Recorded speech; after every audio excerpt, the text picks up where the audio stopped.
All right, welcome back to episode 2 of the Dialed But Alive podcast. I'm Gunnar Ingram, and today we're going to be going over a race recap of my Ironman 70.3 Chattanooga. That was last Sunday. It's been a week since I've done it. I think this is going to be fun. Obviously, I listen to a lot of race recaps. Like, I've listened to Cam Hanes' race recap of Cocodona last year so many times. It's one of my favorite podcast episodes. His race recap of Cocodona this year when he DNF'd was really cool. Seeing like how he was traversing through it's not necessarily a failure, but having to work through a DNF is really cool to listen to.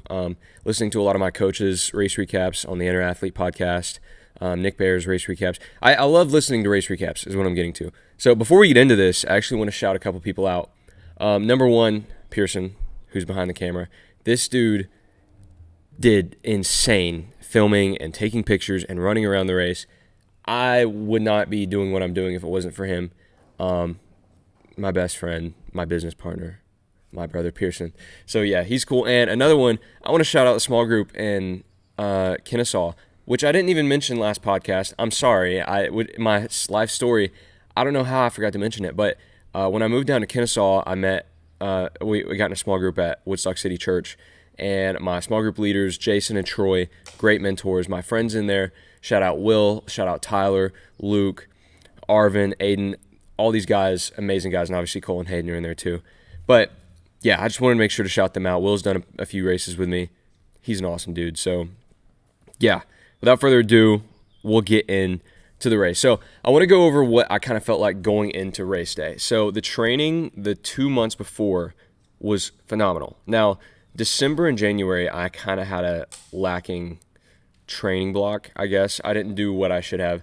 But then I decided to get a coach. Shout out Will Horkoff and Inner Athlete Coaching.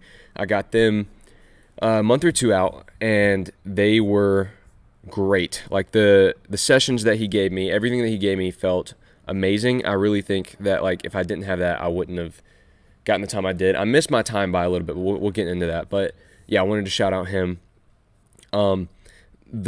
I did a brick workout a couple weeks out. That was a 3 hour and 15-minute ride into a run, and that felt amazing. That really instilled my confidence in running off the bike.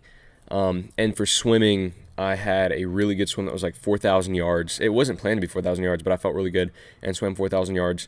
And so that gave me confidence in the swimming. So I went into this having key sessions that really built my confidence into this, which I think is kind of key if you're going into a race for anything. You need at least one session that is pretty close to race effort, race pace, race length, whatever. And especially in triathlon, you want brick workouts where you're getting on the run after the bike.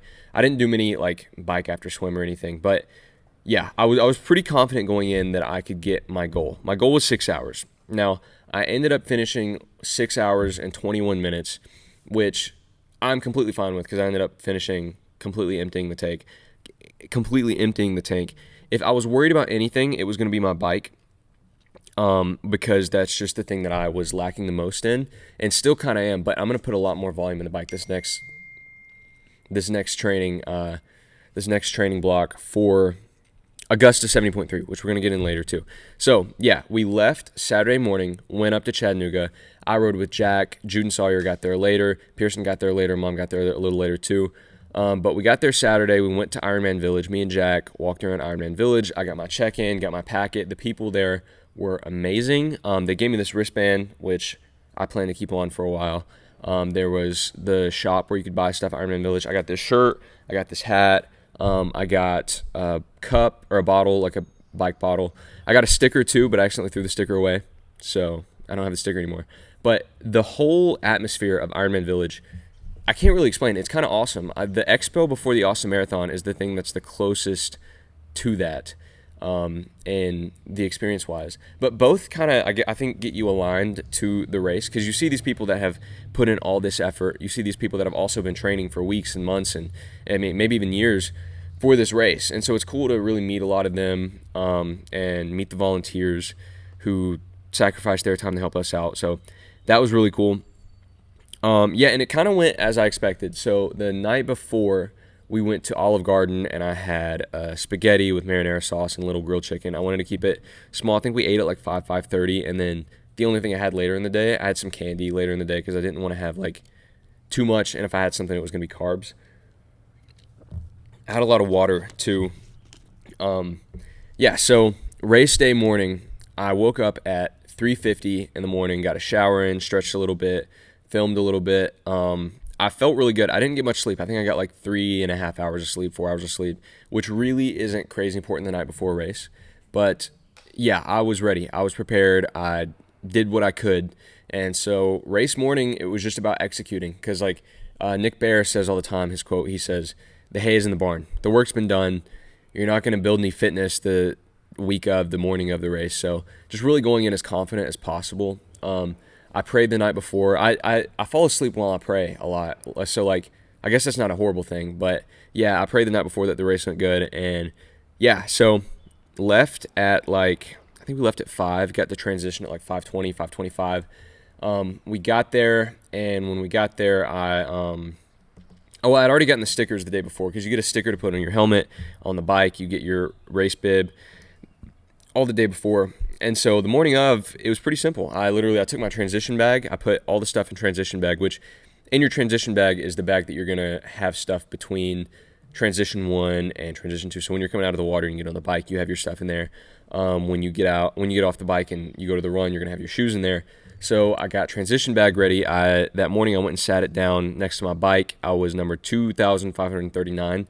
So that was my number, 2,539. I sat my transition bag down next to my bike, and then I went and waited for a porta potty for like 30 minutes. Like seriously, these lines were insane. But they had a bus that was going to take us to the start of the swim, and it was a delayed start to the swim. So it was like, it wasn't delayed, but the elites and the pros went first. I think they started at 6:45, and then I think I got in the water at 7:45. I got ready. I had my tri-suit on, my wetsuit on, my cap, my goggles, and yeah, so started the race at like 7:45, and the swim was probably the best part of the race in terms of like performance-wise, because my training swims have been at like 2 minutes and 10 seconds or 2:15 for these long distance reps, and so I expected a little slower than I got. So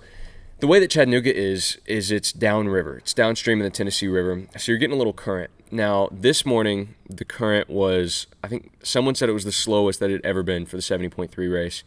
I was hoping it would be a little stronger, but you work with what you got. So I got a little current. Plus the wetsuit, I finished the 1.4 mile swim. I have my Strava up right here. I finished the swim in 42 minutes and 15 seconds. And it ended up being like 2,550 yards or something. 2,567 yards was what my Garmin tracked. So 42 minutes on that at like a 138, 139 pace. Amazing. I don't know where I got the speed from, but I passed a lot of people on the swim, and it felt smooth. Like, I genuinely thought during the swim it was going to be a lot harder, but no, I think I just made sure my strides were really long. I tried to be smooth. My breathing was really smooth. So the swim itself felt really good. Again, came out of the water, 42 minutes, 15 seconds, and then transition 1 I did in, I think the official time was like 6 minutes and 10 seconds. My Garmin picked up 5:10. But I got out of the water and I saw a lot of people walking, and in my head I'm like, I'm going to run this. Like, I just had a strong swim. I'm trying to get done fast. Looked at my watch and my heart rate got up to 204 in T1, and I'm like, okay, I probably need to slow down. So I got to the bike and got my stuff ready and hopped on the bike. And the thing about the bike was, I guess the sprinting from the start of T1 to the end of T1 didn't really help, because I ended up cramping at the start of the bike. And I cramped like 100 yards in, and the bike ended up tipping over, because both my hamstrings and both my quads cramped. So like, you can't really do much when that happens. So the bike literally just fell over, and like, people were passing me asking me if I'm good, and I was like, yeah, I'm fine. So I just grabbed my bottle on the bike, which I had 2 bottles with 4 scoops of G1M Sport in each one, and I drank a little bit. My cramps went away, and I got on the bike, and I didn't cramp the rest of the bike. But yeah, the bike was solid. I ended up holding like 145 watts for all 3 hours and 15 minutes of it. Yeah, the bike was, like I said, 3 hours and 15 minutes. Trying to get the stats to pull up. But yeah, so I didn't have many hiccups on the bike. My chain fell off at mile like 18, 19 something, and so I had to get off the bike and fix my chain. That took like a minute or so, but it wasn't too bad. The bike course itself was 2,200 feet in elevation, so it's a pretty big elevation profile. But again, I was able to hold pretty good stats. I was able to hold 145 watts for all 3 hours and 15 minutes of it, which felt really good for that wattage, which may seem low, which again, my bike's probably the weakest part of my race. So yeah, 56 miles, 3 hours, 15 minutes, 2,200 feet elevation. I'm trying to find what my average speed was. It's weird. It's not really saying, 17 and a half miles an hour, which was fine. My goal for the bike was sub 3, which again, I missed by 15 minutes, but I think I played the bike perfectly. I drink both my bottles at aid stations. I had aid stations every 15 miles, I think, and I would stop and I would get a water. I wouldn't stop, but I would like grab a water as I was going by, drink it. I grabbed a banana. I grabbed a banana at one point. They had a banana at the end of the aid station, and they said that like if they caught us littering or anything, then we would get DQ'd. And my biggest fear was getting DQ'd because I should have said this before this, but I had so many dreams going into this race that I wasn't prepared or I didn't know the rules right, and I would get DQ'd or I wouldn't finish the race. So that was my biggest fear. So since the banana was at the end of the aid station, I didn't have enough time to peel it. So I'm not recommending you do this, but I literally just bit into the banana, skin and everything, and it tasted horrible. It was so bitter, but I did what I had to, and I got the calories in me. Just even thinking about how it tasted was horrible, but yeah, I bit into the banana, got a few bites in, and then I threw it to the side. But the aid stations were great. They had, people sticking their arms out. You just point at them, and you go by and you grab it. It went pretty good. I think my biggest mistake on the bike was probably biking a little too hard on the flats, maybe, because there were a few points where I slowed down. But again, I don't know. I haven't had my post-race call with Coach yet, but I think I scheduled that for Tuesday night. So after that, I'll have some more of an idea of like what I should have done better, what I didn't do right. But yeah, closed out the bike, and then when we got in, I had T2. So came into T2, and I felt great. Like I felt good, and a lot of people talk about how you get to T2 and you're thinking, holy cow, I still have 13 miles to run. I still have another half marathon. And that really didn't hit me. Like I knew that I had 13 miles, but in my head I'm like, it's not too long. And actually I was thinking at this point in the race that like the race hasn't been as bad as I thought it would be. That changed on the run. T2 took like 4 minutes, I think. My Strava says like 2 minutes, but no, T2 took like 5 or 6 minutes easily. And so I think I played T2 fine. I came in really fast, dropped the bike off, got my shoes on. I put socks on the shoes with this one because when I got out of the water, I didn't put socks on to ride the bike because I usually don't ride the bike in socks just because a lot of people don't do that for race day. So I figured I'd train the way I'd race. But yeah, having to quickly switch from cycling to running mentally wasn't horribly. I knew at this point that sub 6 was probably not going to happen because I would have had to run like a 150 half, which could have happened if I didn't have the swim on the bike before. But, coming out of the swim and coming off the bike, 150 is not crazy realistic for me. But no, I got sunscreen on me, and then I started the run. And the start of the run felt fine. It was 95 degrees, which you don't really feel on the bike because you have wind. But as soon as you get off the bike, you feel the temperature, and it really hit me. Because I know everybody else that was there too watching me. Shout out Sawyer, Jude, Jack, everybody coming for watching me too. But they were burned up there, and so I was burning up a lot. I think mile 1, I split let's see if I can get my run splits up here. May take a second, but yeah, mile 1 I split a 9:39, and it felt fine. But then it started to slow down. Mile 2 was a big hill, and that was 10:56. But the way that it is in Chat 70.3 is it's 2 loops. So, and they have aid stations every mile. I stopped at every aid station every mile. They had water, electrolytes, fruit, Coke, water. And so what I was doing is I was coming in, I was taking water, and I was pouring it on my back. I skipped the electrolytes, which I now regret. It was a big mistake, but they tasted horribly. No dissing to whatever the fueling was for the race, whatever the fueling sponsor was, but the electrolytes did not taste that good. So I didn't really get any. I would get water, I'd pour it on me, and then I would go get an orange, I'd eat the orange, and then I would get 2 things of Coke, and I would drink both things of Coke, and then I would get ice, and I'd put it on my back. And that helped a good bit to keep me cooled off. At mile 1, I did have to stop to pee. It's the only time that I had to stop to use the bathroom during the whole race was mile 1. And I probably could have made it without doing it, but, I mean, it cost me a minute or two. Wasn't bad, so I ended up stopping there to pee.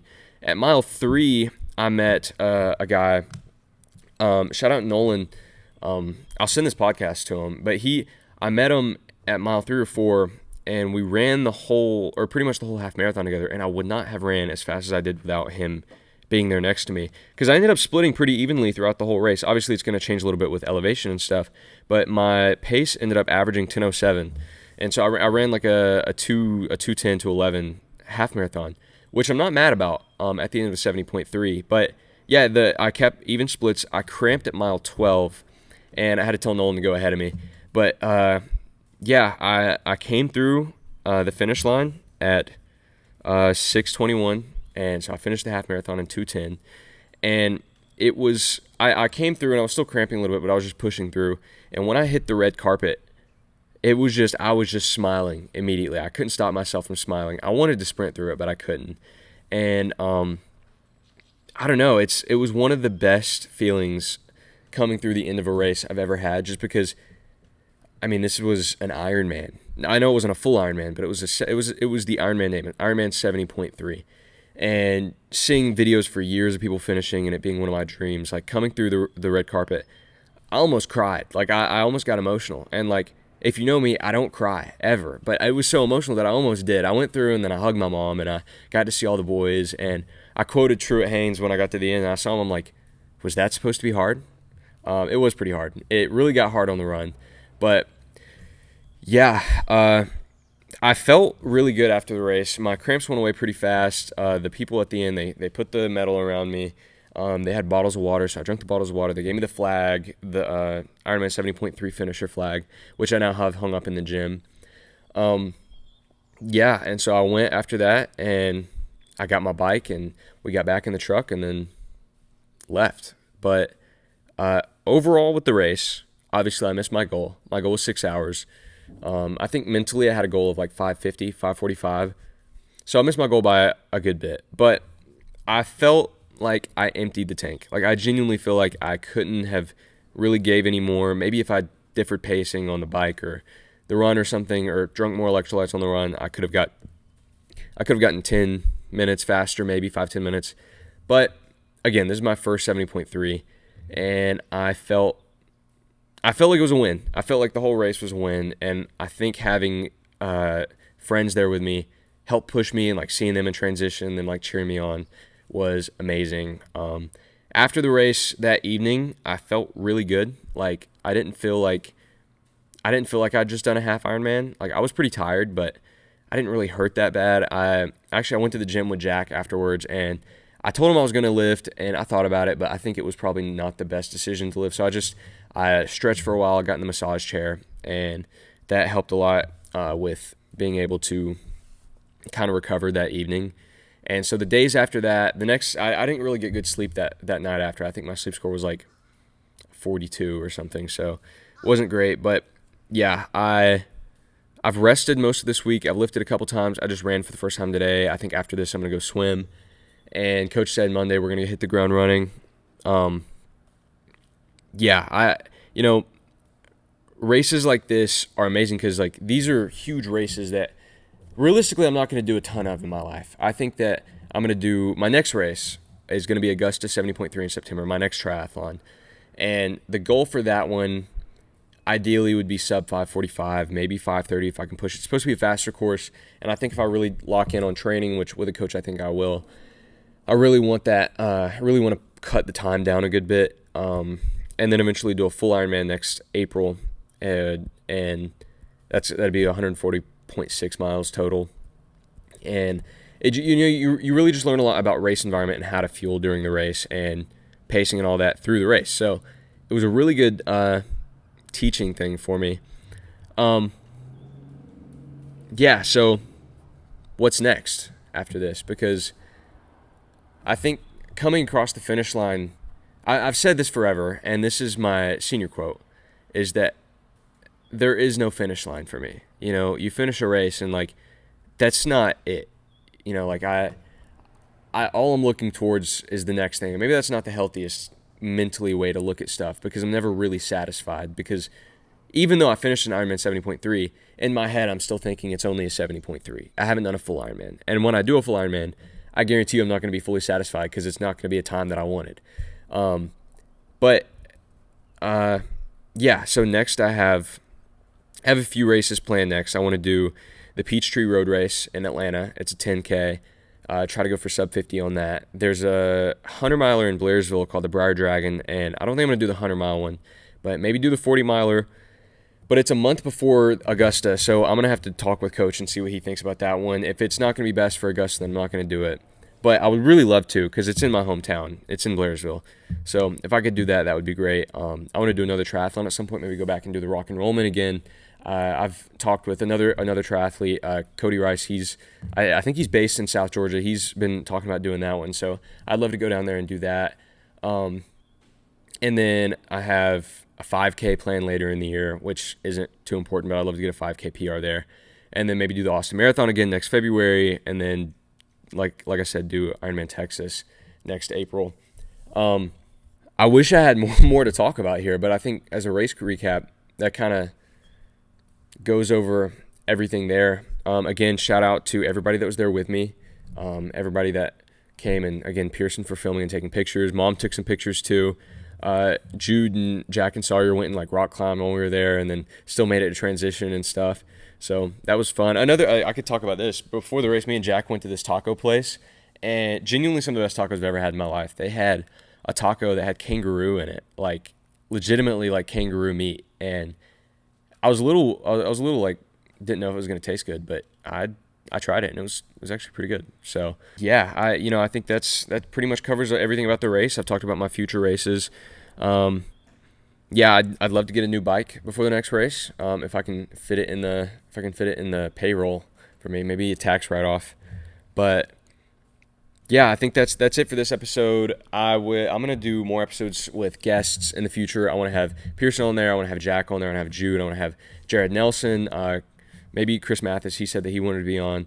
So yeah, but this outlet of podcast for me is nice, because I get to kind of just talk unscripted and be able to talk about whatever I want and kind of convey a message of whatever I want. And so if you take anything away from this, I want to kind of give you a picture of where I was a few years ago versus now. I started running to lose weight, and I told people then, I'm not going to do a marathon or anything, but I want to do a 5K. And I wanted to do the 5K because it's the hard thing to do. And that's why I do these races. Like, I love training. I love planning training. I love looking at the stats and the numbers afterwards. But the thing that gets me isn't the race itself. A lot of people love the racing itself, and that's where you get like a lot of pro athletes that are in love with the process itself. But I think for me, the big reason I do these races is because it proves to myself that I am capable of doing hard things, because previously in my life, I would have never thought that, because I was pretty lazy in middle school, and like I was really unfit. So going from literally not being able to run a quarter of a mile straight to now doing these races and still feeling good afterwards, and wanting to do a full Ironman or a 100-miler eventually, like I think that the reason I like to put my story out there is because it shows that anyone can go do anything that they put their mind to. And I know it's cliche to say you can do whatever you want to if you put your mind to it, but genuinely, like, and it doesn't have to be something you love, because triathlon isn't necessarily the love of my life. I just love doing things for the sake of doing the hard thing that's the hard thing to do. And I encourage you to do the same. And I'm not telling you to go out and do an Ironman 70.3 today, but maybe what's hard is maybe running a mile straight. Maybe if you go and just run a mile straight, or maybe it's just going to the gym, getting up and going to the gym once a week. Anything that is relative to you that is hard to do. And it'll grow over time, because like used to working out for me was hard, but now these races are what's hard. And so just continually pushing that, and it's going to spread to other aspects of your life. And I think one thing that's important is also keeping faith. And, I'm Christian, so keeping faith in God is important for me, because I feel like this is my God-given purpose, to do hard things for the sake of it being hard, and to show other people that it's their potential that they can reach, and that their potential isn't so far off that it's not impossible to do whatever they want to do. So yeah, stay close to God, pray a lot about what you're supposed to do, and I think you'll figure it out. But that's all I have for this podcast. I know it's really short, but just a race recap. It's really cool to actually do a race recap on a podcast, like listen to all these other people do it, and now I'm doing it. So yeah, thank you guys for watching or listening, and I hopefully have another podcast out next week, and maybe have a guest on that one. So yeah, that's it.